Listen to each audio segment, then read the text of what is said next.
8 billion po, oo, hindi isang tao lang ito.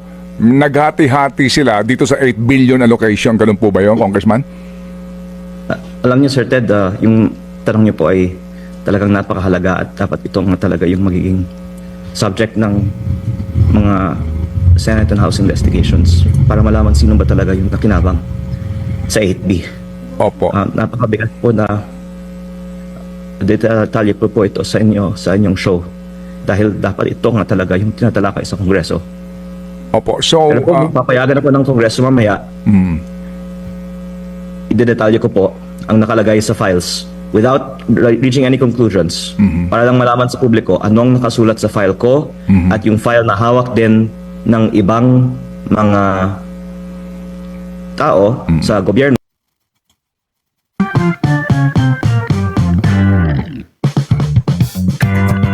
Marunong palang mag-beautifulize si Leviste, mga babayan.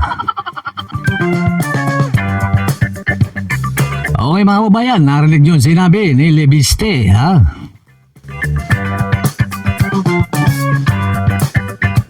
Kung pagbibigyan daw siya ng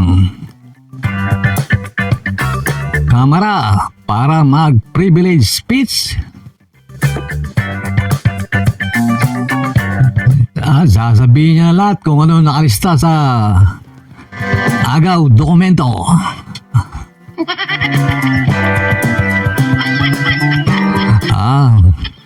May paiyak-iyak pang nalalaman talaga itong si Leviste, mga kababayan, ha? Para siya ang biktima.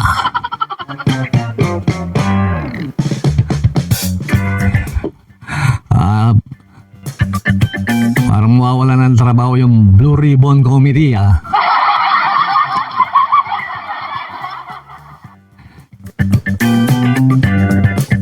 Una niya pa si Lacson. Sana payagan siya ng alang kamera para mag-privilege speech. Nakatutok nga naman sa lahat yung di ba? Mainstream media. Okay. Ito pong pangalawang tanong ni Ted Filon.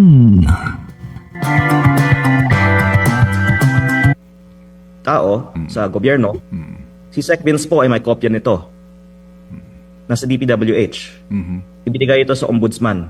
Opo. At may nag-leak sa bilyonaryo at may kopya din. Opo. Sabi ni Sen Ping, meron siyang kopya na galing po sa abogado ni Yumaong Yusek Cabral. Opo. At I believe pareho po ang nakasulat sa lahat ng aming mga kopya. Okay.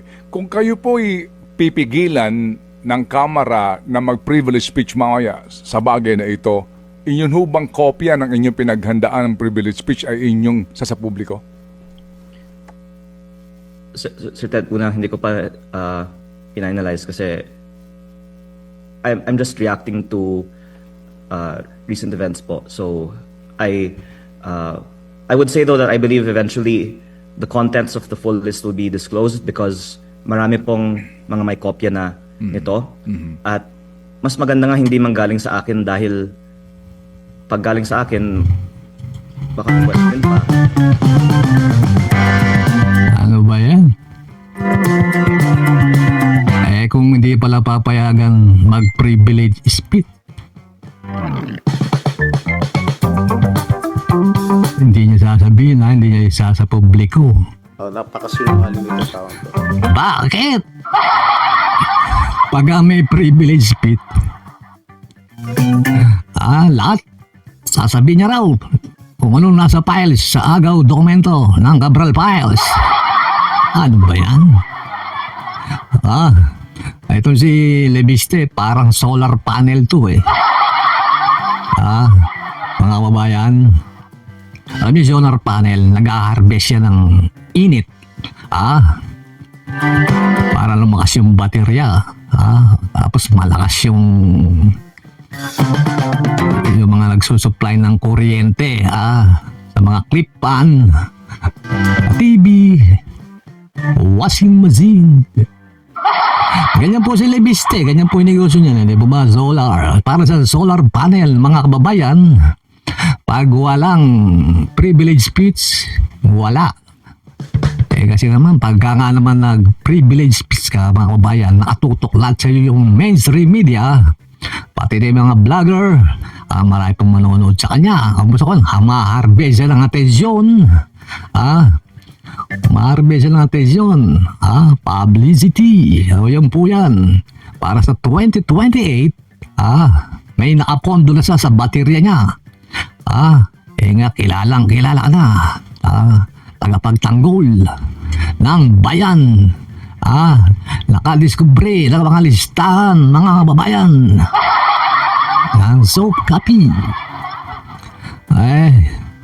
Gusto nito unti-unti. Unti-unti nga naman palagi siyang na-interview. Pero kung binigay mo kayong Marcoleta yan, sigurado mga kababayan, wala pang isang araw, sasabihin lahat yan ni Senator Marcoleta. Layo mo kay Senator Marcoleta. Kung binigay mo yung agaw dokumento mo kay Senator Marcoleta, matagal niya nang sinabi lahat yung pangalan dyan.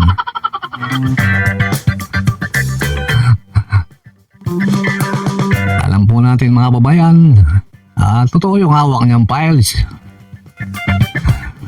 Ang di lang maganda, inuutay-utay.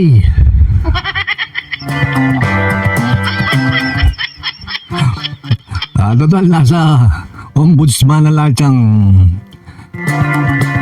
computer ni Secretary Cabral, sinasirang Cabral. Ayan na natin yung ombudsman. Manahimik ka na, labiste. Ayaw mo naman sabihin. Okay mga kabayan, ganito na lang. Huwag pong kalimutang mag-subscribe. Pakipin na rin po ang notification bell para updated po tayo sa susunod pong mga kaganapan, mga kababayan.